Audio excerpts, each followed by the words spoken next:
And your host for this afternoon session is Godfrey DeGiorgi. Please welcome Godfrey.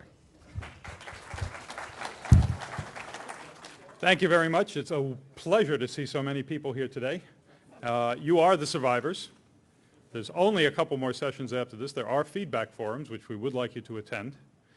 And without any further ado, as tenacious as you are, I'd like to introduce Mike Rossetti, Mr. Tenacious himself. Okay. Thanks, Jonathan. That's a joke. All right. Well, welcome. There was this Microsoft engineer and this Cocoa engineer and Godfrey on this train. Sorry, I'm not going there. We'll do this instead. So welcome. No, you're not getting that joke. I'll tell you later if you really want it. They should put a up, this side up on here. Okay. Why are you here today? Well, we're going to be slightly irreverent in this session. Maybe crack a couple of inside jokes. You'll pick them up. But I certainly hope that this session is going to be full of good information that will help you make a decision in how you're going to approach your development in getting your application onto Mac OS X. And so that's the intent of the presentation today. Now, these objectives that are on this slide haven't changed in years. They haven't changed since 1985, really. And so I don't think there's any need to go through each one of them. I mean, the languages have changed.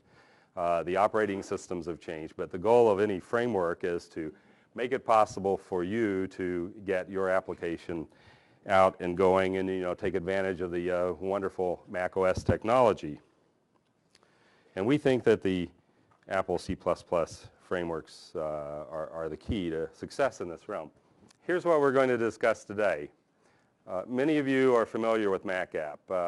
One more poll question. How many of you are familiar with Mac App? Very good. And there's a number of you who'd like to be a little more familiar because of the C++ term. Is that correct? Okay. We're going to talk about the Apple Class Suites, which is a new offering, or should I say an offspring of Mac App. And you may remember that previously Mac App was this huge monolithic framework where it's like a camel, the nose got in the tent and all of a sudden you had this big beast. Well, it's not that way anymore, and anyone familiar with Mac App over the last few years knows that that's the case. We want to talk about a few new Mac OS features and how you can take advantage of those in ACS and Mac App. And we want to talk about our progress in the C++ standard library adoption that we have, and of course to iterate over the Project Builder Code Warrior development environments. What we won't discuss, this is not a tutorial on Mac App. So if you're hoping to learn everything there is to know about Mac App, come next year when we'll have about 6 sessions. This isn't going to be a tutorial on ACS. We're not going to teach you all about C++. What we're going to do is hit the highlights of our C++ offerings that will leverage your investment in your current C++ code or what decide you'd like to do. We want to help you get that killer application out there. Now, you might have seen this slide earlier, and this is one of the advantages of having a late afternoon Friday slide. You can go rip off the other sessions. And well, there have been many frameworks introduced since 1985 when Mac App came out. And before Mac App, there were a few other things like Classical and some Smalltalk stuff. But Mac App was really the first commercially available framework. And some other frameworks like to roll out their pedigree, like there's some royal heritage associated with it. But with Mac App and ACS, we think we've taken the next step.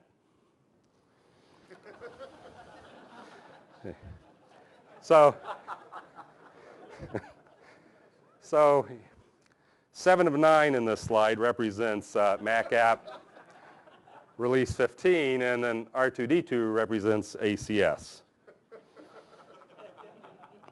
Well, how does this all fit together? Essentially, we want you to take your investment in your product, your key points, your key offering. We want you to be able to take that, mix it in with a little bit of ACS and or Mac app, toss in perhaps a few third-party ingredients, mix it up with Project Builder and or with Code Warrior, and then bake it on Mac OS 10 and Mac OS 9 and 8 and 9, 8.6. And voila, your award-winning product. I mean, that's what we want you to be able to do. So I gave a little bit of history on Mac app for those of you who aren't familiar with it. It started in Object Pascal, and over the years it's migrated to C++, and it's gotten away from the monolithic class hierarchy approach that it had. And now we're introducing, well, we introduced ACS a couple of years ago, but we were able to productize it now so that you can actually download it and use it in your applications without pulling in all of Mac app. I'm going to talk about a little bit bit more in a second. So let's make sure I don't miss a note here. It's about Mac app and a lot more. It's maturing offspring. Let's see. So I want to emphasize this ACS side of things because now I don't want you to have the wrong impression about Mac app being this huge monolithic framework. For example, Tom's going to talk a little bit about C Carbon Event, which is a thin wrapper on the carbon events that you've been hearing about all week. Well, this C++ wrapper class on carbon events provides you nice, convenient accessors and mutators for that carbon event, and pre-flighting, a little robustness, And so instead of checking for null, we'll throw an exception or something like that. Things that a C++ person really want to see. All right, this is a way up until last year or so a application written to Mac app might have looked like. Before that, it would have just been Mac app. But we introduced the Apple class suites. That's what ACS is. I think I forgot to mention that. And so your application mixes in a little Mac app and a little bit of the Apple class suites. Now you can still build your applications this way, much to the relief of those who have a lot of legacy code in here. But this is no longer the only way to do it. You could just use ACS. You could just pull in C-string AC, which is a thin wrapper on the standard library string class. And the reason we did that one was because we wanted to provide a little compatibility with res files, or resource files, and conversion to CF string, things like that. And I mentioned carbon events. And you can build ACS as a static library or as a dynamic library if you want and take advantage of everything that's in it, or just pick and choose. But what's in it? So here's a list of the suites, the class suites that are available in the Apple class suites. These suites comprise ACS, and they're basically the conceptual children of Mac app over the years. We've started to distill them out. Mac app pioneered things like dependencies and adorners and commands and things that are now written about in design patterns books. So we allow you to take advantage of that without pulling in all of Mac app if you choose, or you can pull in the heavier Mac app classes. Of course, everything we do in the C++ frameworks group is buzzword enabled. If we didn't use standard C++, the cost to you would be much higher. You'd have two different types of iterators. You'd have the Mac app ACS type of iterators, and you'd have the standard library iterators. Well, why do that? So we've been moving to using standard library iterators, standard containers. In fact, one of the suites we provide in ACS is a thing called FTL, and it provides some compatibility with the standard library iterator classes. I believe Tom might mention that. So I won't steal his thunder. You'll cut that, won't you? Right. So the other thing is that we try to make it easy to take advantage of those great macOS technologies. One of those is AppleScript. Use AppleScript. It's wonderful. It makes products very valuable to people when they can look at Photoshop. You know, they use scriptability a long time ago. Well, Mac app makes it possible to, with very little effort, scriptable, recordable, attachable. Now, most of you know what scriptable is. I think all of you know what scriptable is. Most of you know what recordable is, but attachable? I mean, this is really cool stuff. You can attach scripts to documents that you save that do things like if you try to open the document, they ask for a password or do something like that. It's way cool stuff, and we make it easy for you to use this. I believe in AppleScript, by the way. The other key point I'd like to make is that Apple Class Suites works with other frameworks, such as PowerPlant. In fact, we do have an example of that, I believe, in the release that we have called the counterexample. Well, with this brief introduction, I'd like to introduce Tom Becker, who will give an architectural overview of some of the work that we've been doing, and with you know, some emphasis on how it'll affect your code, and some topics about some of the lightweight classes. Tom is an invaluable member of the team, and I certainly heartily welcome him up on stage with me. Okay, thank you. Tom? Here's a clicker, by the way. Now what button do I press? That should work. That went backwards. Okay. All right, so Good. what I would like to do is go into a little bit of technical detail about some of the design issues and architectural features in what we've got pretty much focused on the current release, the stuff that is new, that's available right now if you go to the Developer Tools website. And so we're going to talk about the Apple class suites and how they work by themselves, talk about Core Foundation and what we're doing with that, what we're doing in Standard Library and Carbon Events. Okay, so the basic idea of the Apple class suites, as Mike has explained, is that it's a lightweight utility class library. I wouldn't necessarily use the word framework to describe it because it doesn't really affect the way that you do your programming. It doesn't affect your overall flow program or overall design. Instead, it's lots of very useful C++ classes that you can take advantage of anywhere in your application that you feel the need to, and it doesn't require Mac app. So the emphasis on this has always been lightweight, efficient, easy to use. And let's see. Now, one of the new examples that we've got is the counterexample, and that's an example that DTS did that is written in PowerPlant, and it shows how you can use ACS in conjunction with PowerPlant, and it shows really how easy it is. And we just had to do a couple of little tweaks in ACS in order to make sure that it would go along with PowerPlant's way of doing things. So that means, for example, if any code in ACS throws an exception, it actually throws an L exception so that the standard PowerPlant exception catching code will catch it.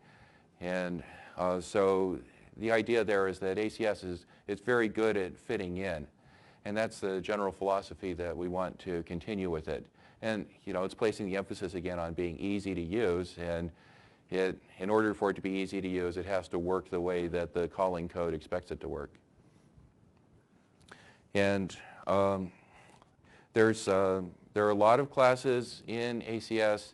I mean, you saw the diagram that Mike showed with all of the suites there, and so I can't really go into it all in detail, but if you're doing some work in PowerPlant and you're going, gee, I wish there was a class that did this, take a look in ACS. Like, we've got a really nice class for working with QuickTime Atom containers. We've got a really nice class for working with Carbon Events.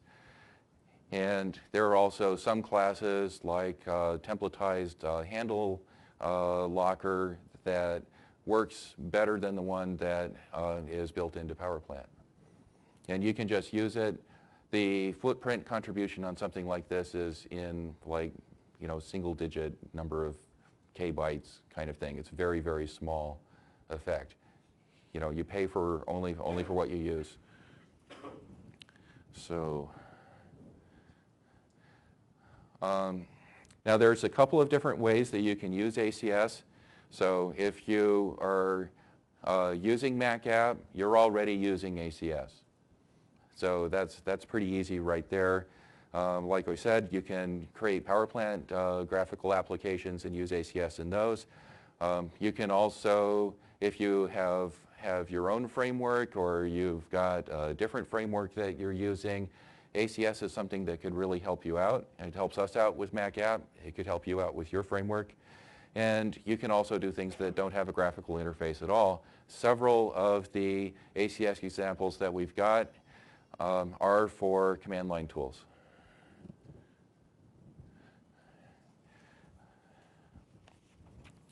Let's see. So now moving forward, want to,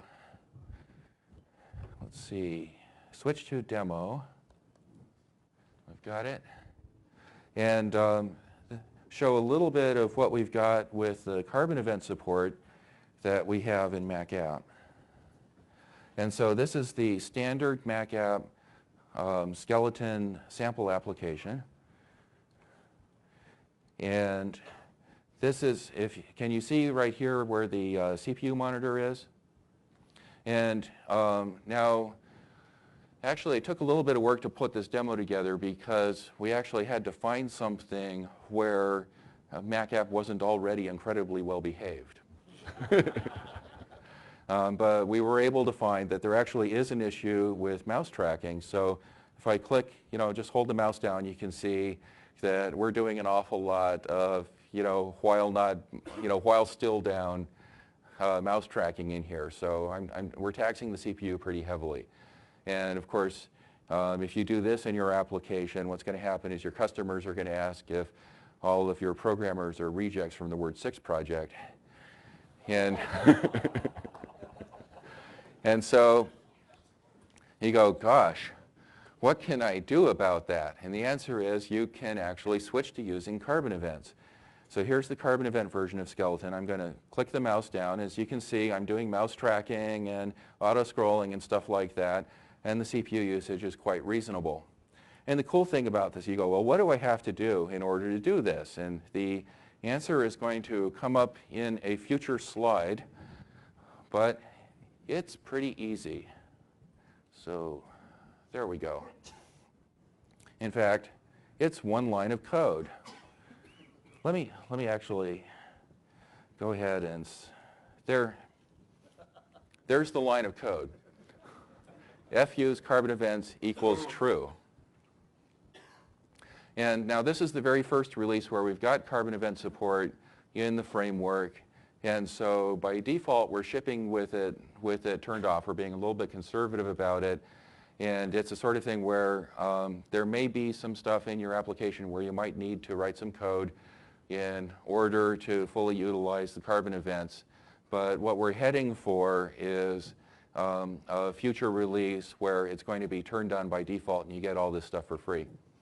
I'm being a little bit fast and loose here. I actually changed 2 lines of code. The other line is I changed skeleton application to carbon events so you could see which is which. So let's get back to where I was. Okay. Now talking about some other really cool stuff that we've got in release 15 is we have a set of C++ interfaces for Core Foundation. If you're using Carbon or if you're using or if you want to use Mac OS X, Core Foundation is essential for doing that.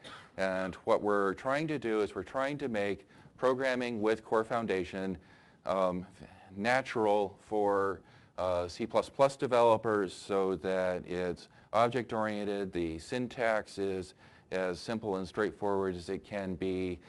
The error handling is done through exceptions the way that you would expect it. And the way to think about it, and actually I should give credit to Andrew Demkin on the Finder team who helped us out with some really great ideas for how to structure these interfaces.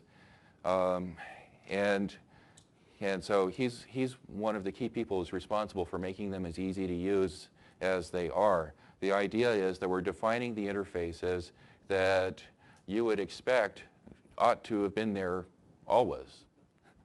And what you have to do in order to actually start using Core Foundation in an object-oriented way is include the header. And then all of your Core Foundation type references that you already have now are object references. If you just go and you can start making method calls on them, and it just works. If you, the one caveat, one thing you have to kind of watch out for is if you use C++ syntax for calling Core Foundation, if there's an error, it will throw an exception. If you use the procedural syntax, which then if there is an error, it will return a code or it will not return anything. So, but it won't throw, because you're just calling this procedural interface. But I think that's also what you would expect too. Okay, now another cool thing that we have, and this is really something that we're just getting started on. It's going to be something that I think will be very useful, but what we've got is we've got the basic idea, we've got an implementation which is out there, and we want to get it out there and get people looking at it and get people thinking about the issues of how well does it work for them, and giving us feedback on the design and on the implementation and what other stuff they would like to see. And this is bridge classes between C++ standard containers and style of programming and the Core Foundation containers. And so the first class that we have is the Foundation Template Library String class, and it stores a string using a CF string so that it's fully compatible with the Mac OS X APIs for Unicode strings and for all of the new features that you really want to be able to connect to. But you can construct that string using standard template library iterators. You can construct them from standard library strings. You can use standard library algorithms and function templates on the FTL string, and it'll compile and just work. This is not intended, I want to give a little bit of a caveat, this is not intended to be the absolute best string for doing absolutely everything. You're going to find that in some cases you really want to use a CF string. In some cases, or a CCF string, which is our object-oriented CF string. In some cases, you're going to just want to use standard strings, or you may have a library that has come in from somewhere else that is implemented using standard strings. That's just fine. Just keep on doing that. And what FTL string can do is it makes it incredibly easy to build this bridge or connection between the standard library way of doing things and the Mac OS X interface that you want to connect to.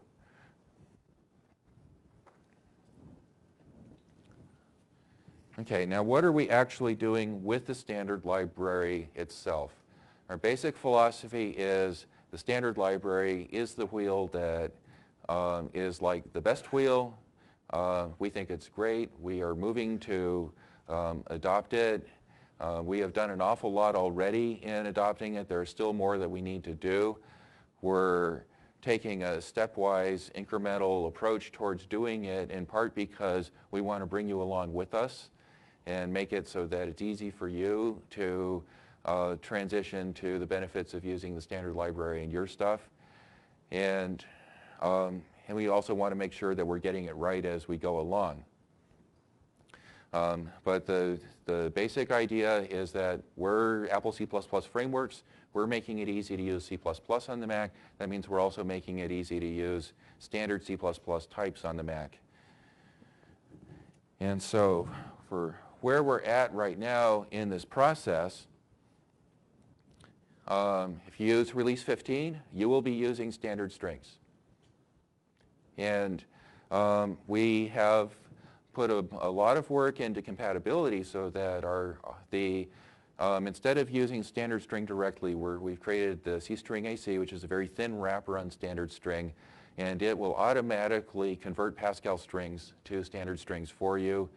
We're making it very easy to convert back and forth in order to work with the toolbox, because that's something that we know that you need to do. But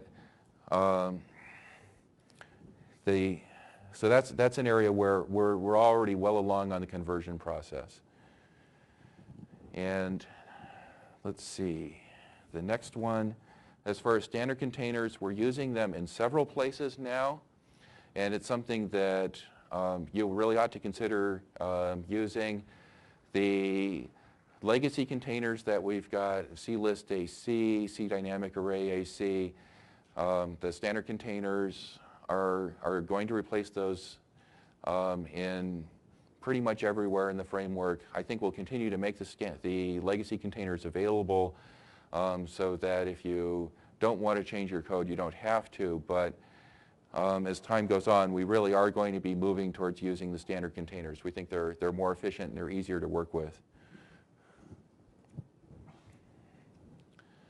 And now as far as streams are concerned, there's some really nifty features in ACS streams. And we're looking at ways that we can make it so that those features will be available with standard streams as well. But for right now, we're continuing to use ACS streams because things like counting streams and handle streams are so incredibly useful, and we're not going to get away from that right now. Okay, for carbon events, check out the C carbon event AC class in ACS. It makes it really easy, convenient, and safer to access carbon events. Whether you're using a Mac app or not, actually, especially if you're not using Mac app, if you're going to look at one class, this is a class I would recommend that you take a look at, because it will make it an awful lot easier for you to get up and running on carbon events if you're using your own framework or if you're using a different framework other than Mac app. If you are using Mac app, then you might want to consider writing one more line of code.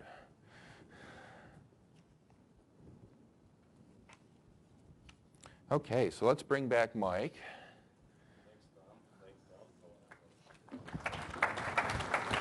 Okay. Thank you, Tom.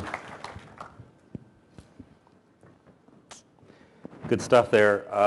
Let's talk for a minute about the challenge of getting your microphone in your back pocket. Should have shaved this morning.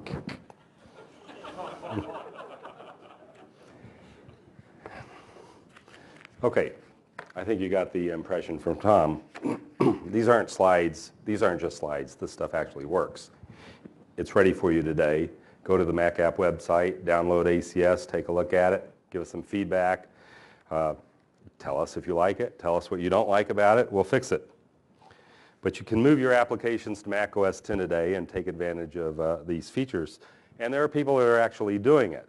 There's some in the audience who already moved R15. In fact, there are some in the audience who moved to R15 after it was posted on Tuesday on their wonderful PowerBooks that they are carrying around with them using Airport today. Incredible technology, isn't it? I'll mention a couple. Artma Medical Technologies, they've got a couple of applications. Virtual Implant Navigator, Virtual Implant Simulator. They use Mac app in QuickTime, scheduled for a summer release. This is an application that helps dentists in the planning and drilling of dental implants. I was hoping to have a demo.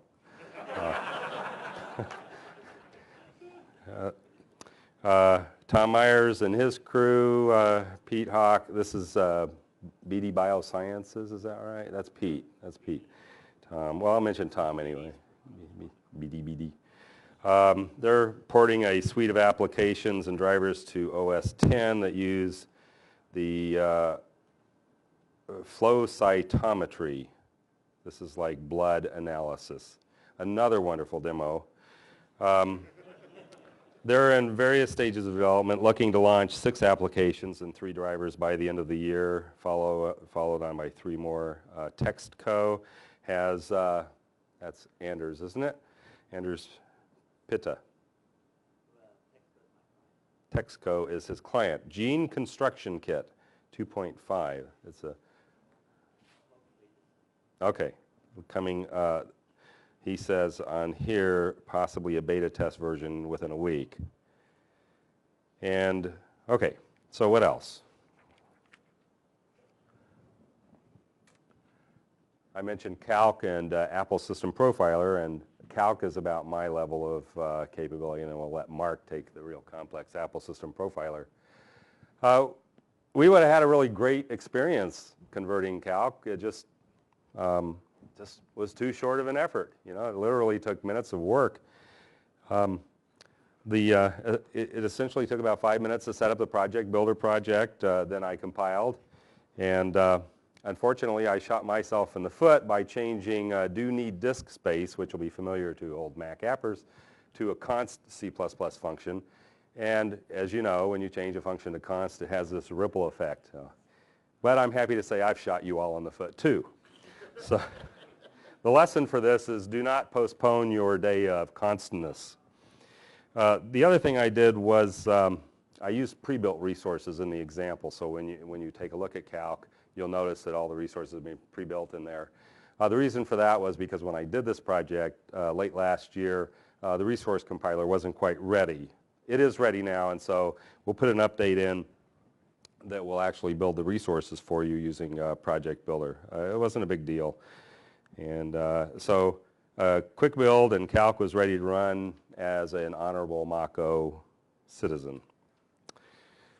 Let's see. Now let me bring Mark Dawson up. There we go.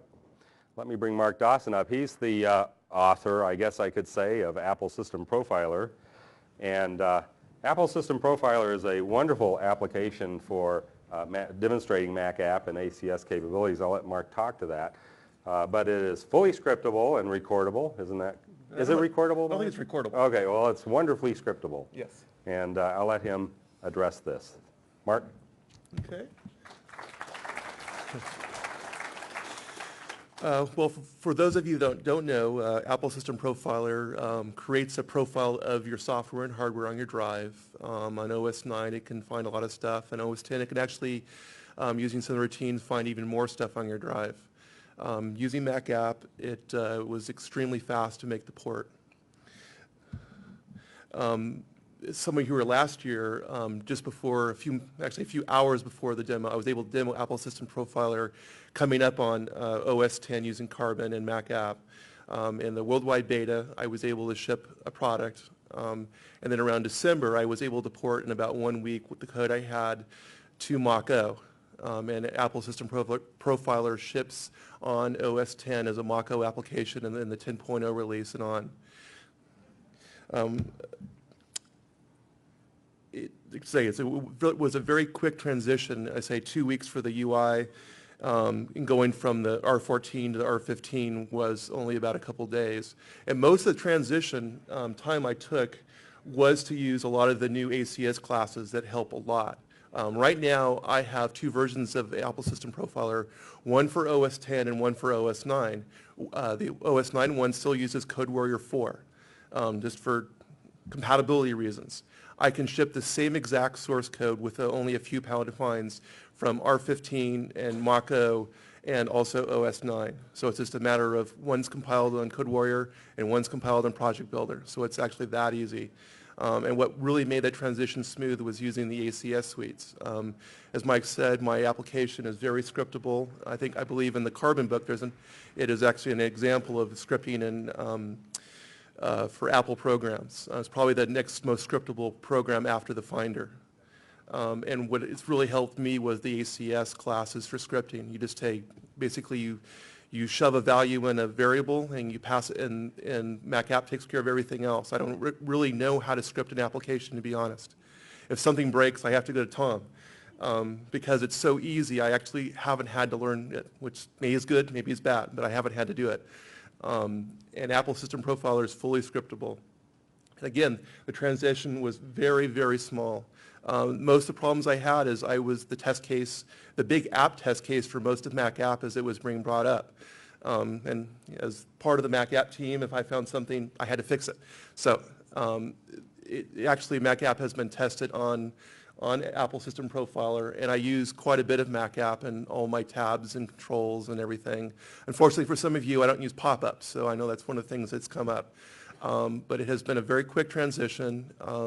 It's gone very smooth. Again, I say the ACS classes have really, really helped. I'm as much of a developer as any of you. I run into all the same problems. I read the carbon lists all the time. And ACS again and again has helped me. And then Mac App, I really haven't had to do much work. It's outside of the initial carbon transition. So for me as a developer and not just reporting to Mike Rossetti over here, Mac App has been a great win for me. I just haven't had to do a lot of work. I guess the lessons learned, things you all will run into. Carbonizing will unearth bugs. It did for me. You'll be really lucky if it doesn't for you. Most of it, a lot of times it's memory bugs. OS 10 is a great platform for catching memory bugs because if you write to 0, instead of the system letting you do that and corrupting someone else, it just crashes. And if you've been to any of the GDB sessions and stuff, they have wonderful tools for finding leaks. Something equivalent to Spotlight you can do using GDB, and it's really been very wonderful.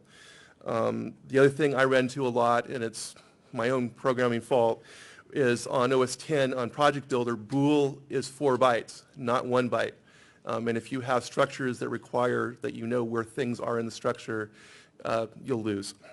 And I had. And those are my bugs. Those weren't Mac App bugs. I have to say they were just mine. Those are the kind of things I ran into that had nothing to do with Mac App. But again, the stuff I had to do with Mac App went very, very smoothly. The things I've done that changed a little with ASP, I have a single source code. I've included the Mac App sources into ASP.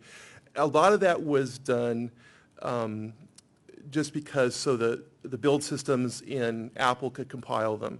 They can't compile right now sources that are outside and libraries and applications together, so I've had to do that. The other thing I did is just to save time, I ripped out files that I didn't particularly use. That saves time compiling.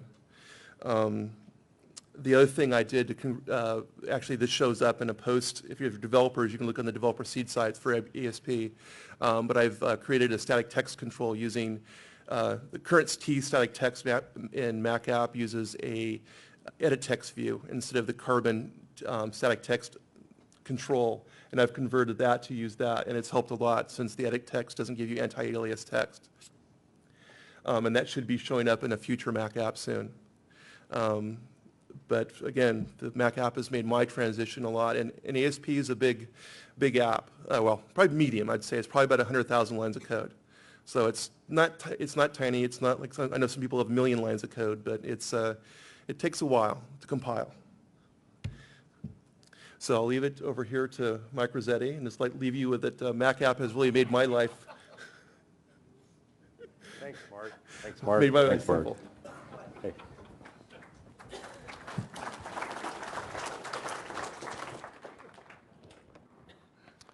Some of you saw this slide a little bit earlier in the week. And I'm not actually, with the slide, I'm not actually taking, a license with what Ed said, Ed Bose, who's done incredible work on the carbon event model. He was explaining, of course, during the session how back in the early days, this is how you wrote your application. And all the applications had to write their own event loop and their own dispatcher, and their handlers for whatever events came through.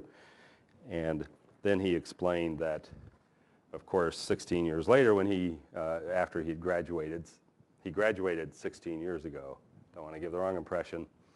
How the new Carbon Event Manager actually handles a lot of this for you. But now those of you with some experience in Mac App know that we were doing this 16 years ago in Mac App because this is the responsibility of a good framework, is to take those things that you do all the time, that everybody has to do, and provide the implementation of them.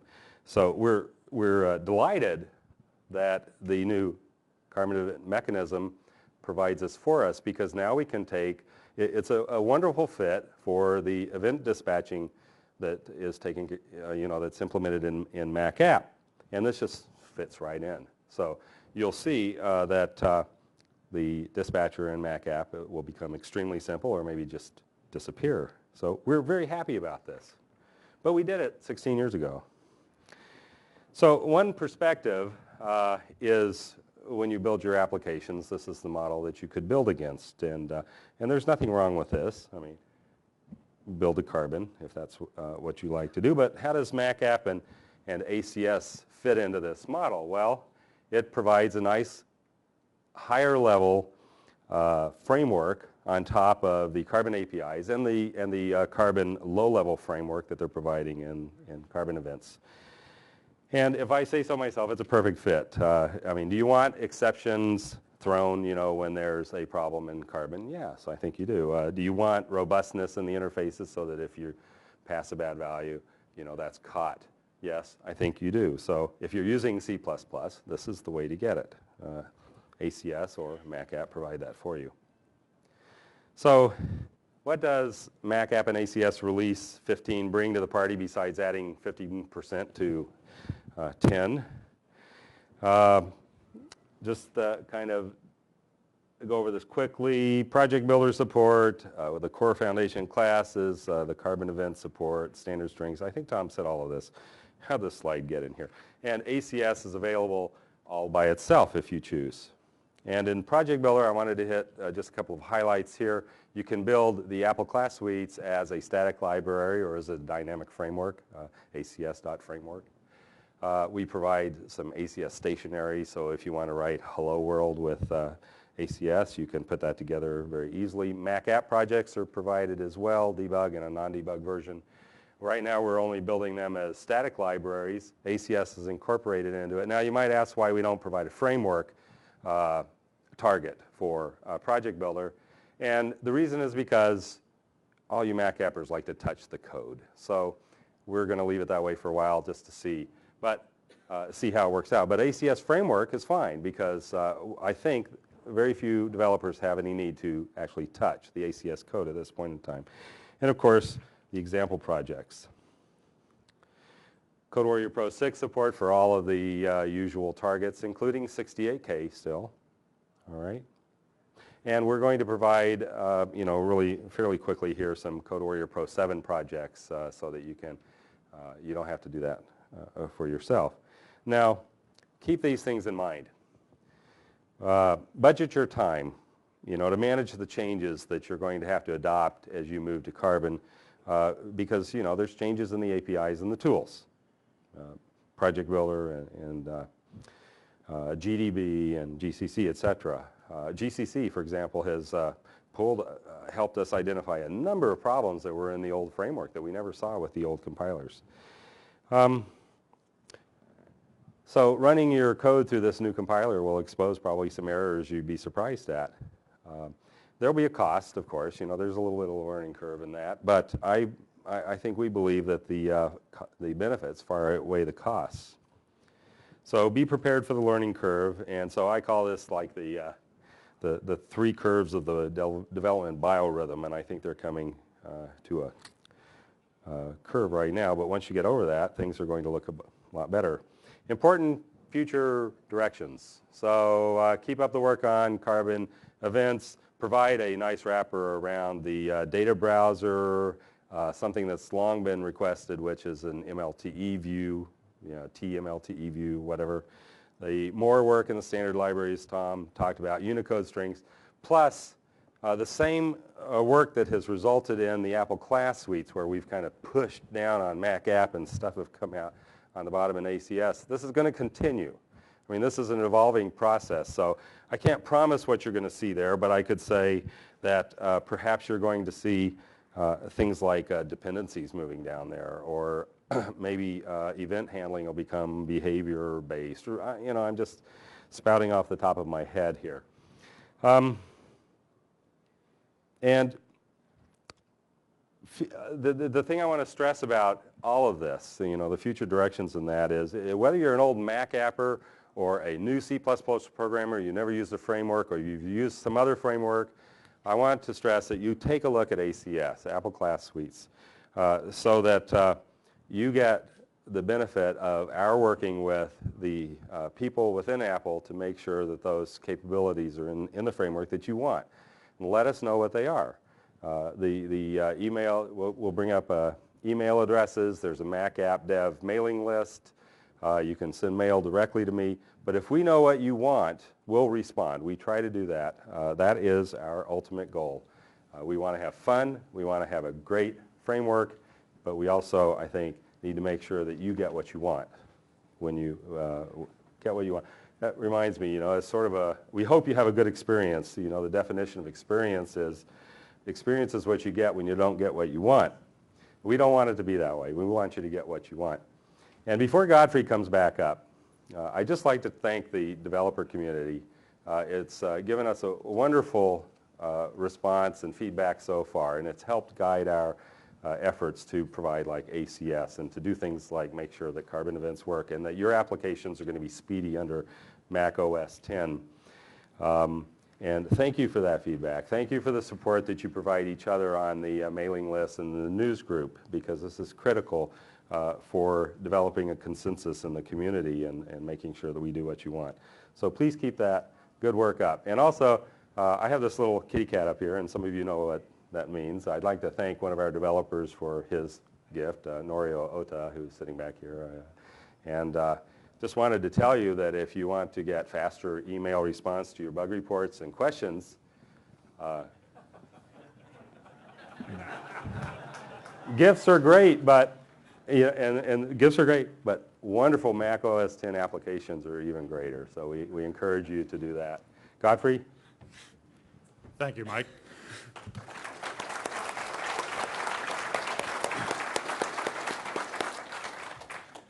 So the whole point of the Apple C++ frameworks is to continue to support all of the developer needs, new Apple technologies, and the industry standards going forward. This is a fantastic set of technologies for people who are Carbon developers, who want to move forward, who have a large body of C++ code that they want to move from another platform and want to stay within the C++ environment. Information resources. Those of you who have been through the other tool sessions have seen most of these addresses before. Our overall page for macOS 10 tools, developer.apple.com/tools, and the C++ frameworks web pages at the developer.apple.com tools Mac app. We get a lot of hits on these pages. We've gotten, I think over the course of the week, we've had over 10,000 hits when I called in last. So that's quite a bit of activity. And we have a master mailing list for all of our mailing lists. A master web page for all of our mailing lists.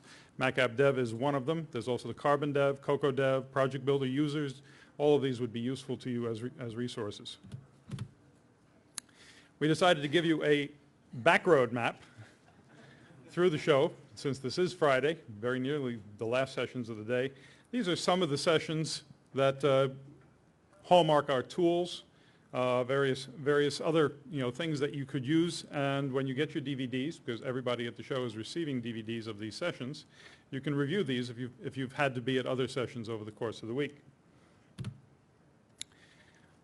Questions about C++ frameworks, you can always contact me as the Technology Manager for Development Tools. I'm very interested in your feedback, ideas, directions. And Mike Rossetti, for questions on the frameworks themselves, is always extremely active about answering those questions.